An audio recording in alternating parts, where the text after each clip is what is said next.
So, ito naman yung mangga. Isang box yan.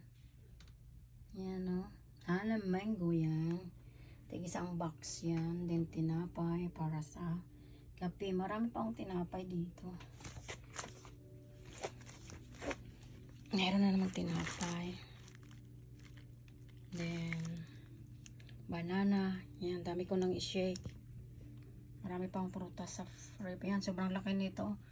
Nasa mga 10 kilos yung laki ng watermelon. Bigat nito, nahirapan ako magbuhat. Sobrang bigat. Yan siya. Ito masarap to. Yung laman nito. Yan. Tinikman ko na ng isa.